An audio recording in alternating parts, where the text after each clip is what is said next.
environment, which is hardly retirement, allows to continue researching and conducting some of the sociological and political trends in Europe and France. So tonight he's talking about transforming Paris, and I hope you'll enjoy it. Welcome. Really very nice to be here. I want to tell you a story tonight for about an hour. I think that's what we promised, and we can have some questions afterwards if you believe after the presentation. That's fine. That's my feeling. Let me know if you can, or if you cannot hear me in the back, by the way. I want to tell you a story about an amazing transformation, and what it has to do with is changing, transforming, basically a medieval city into a modern city.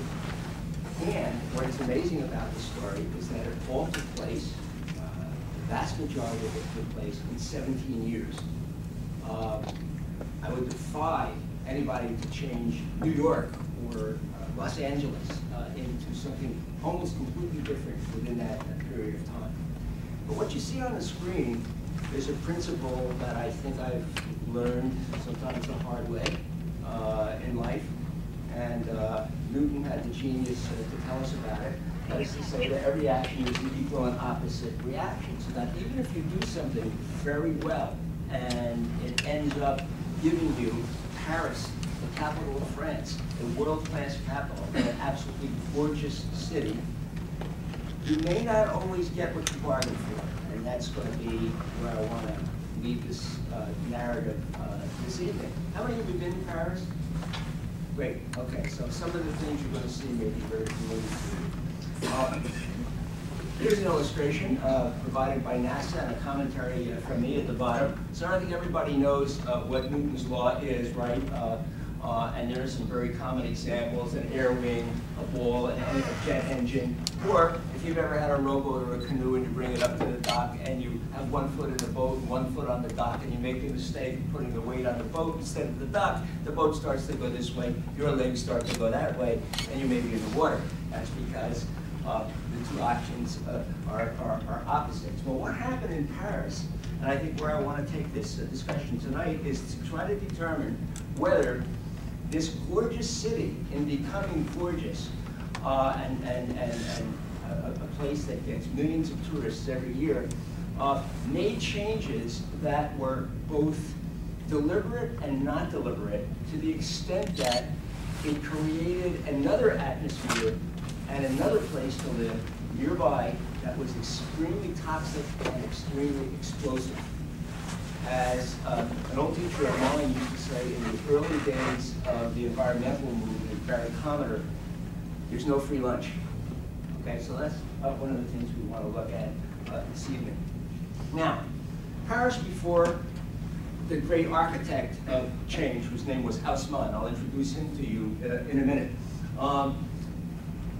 One of the great strollers of Paris about the time of the Revolution wrote, "Upon entering Paris through the Faubourg Saint-Marceau, I saw only small, stinking, dirty streets, nasty, dark houses, an air of uncleanliness, poverty, beggars. An entire family occupies one room, where one sees only 4 bare walls, where the straw mattresses have no curtains for privacy, where the kitchen utensils roll around with the chamber pots.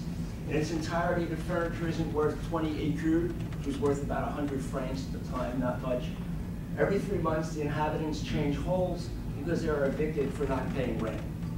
That comes from the French. He uses the word trou, which literally means a hole, living in a hole. Okay. The picture that you see on the right is by Charles Marville. It postdates that commentary, but this is one of the great early photographers, and some of his pictures are very revealing. Tell me what you see. How would you characterize that picture? Anyone? It's not a test. Narrow. Sorry? Very narrow. Very narrow, extremely narrow. What else? Wet. Yeah, that's going to be very important. Okay, I'm going to talk to you about infrastructure in a bit, and about what water means to a great city. Where's that water going? Well, I'll tell you right now, it's not going anywhere. It's going to stay there, and it's going to become stagnant, and it's going to cause lots of problems. It's very narrow. Is it, well, the people living up here, Good air, good light? No, terrible. So, when we have bad water and bad light, what do we get? We get cholera and we get tuberculosis. And this is one of the reasons why this city had to change. At this time, Paris was a walled city. In fact, it had gone through 5 walls. As you know, Paris started on the Ile de la Cité, the island right in the middle of the Seine. It was a Gallo-Roman enclave. It was settled by a tribe called the Parisi, from which the name Paris comes, and it was surrounded by a wall. In the 12th century, Philippe the King, Philippe Auguste, built a wall. In the 14th century, Charles V built a wall. Around the time of the Revolution, the farmers general built a tax wall. In order to get in that city, you had to pay a tax. And finally, around 1840, Louis Philippe, constitutional monarch, built a wall. So Paris was now hemmed in. It was dark. It was narrow. It was unhealthy. And it was poor. Here's one from just before the transformation. The transformation actually starts in 1853. So this is interesting because it's just before. For the most part, old, damp, airless, badly kept up houses, rooms with poor flooring, containing, in those establishments designated as rooming houses, 8 or 10 beds pressed up against each other, each sleeping several persons. As for the other houses, poverty is even more in evidence there, with paper taking the place of glass in the windows. Most of the renters have no furniture, a little straw covered by rough canvas, but often the floor is the only bed for an entire family. We counted up to 4 children, plus a mother and father on such a mean bed. More than fortunate are they when they can add a thin blanket. So it goes without saying that they do not bother to undress as they sleep in their clothes. 40% of the Paris population at this period lived in poverty. Not only that, but the city was getting incredibly crowded because if Paris was poor, the provinces were even poorer, and there was a crush of immigration from the country into the city. In 1800, about the time of Napoleon I, the population of Paris was a little over, well, about 575,000. About this time, so approximately 50 years later, the population had swelled to 1,170,000. And it was contained mostly in central Paris in an area about twice the size of Central Park in New York City. So we can add to our description of that first slide that we saw that it's narrow, it's dirty, it smells bad, it doesn't get any light, it's poor, and it's overcrowded. So you've got a kind of a recipe for disaster in terms of urban living. Now, a big change is going to come.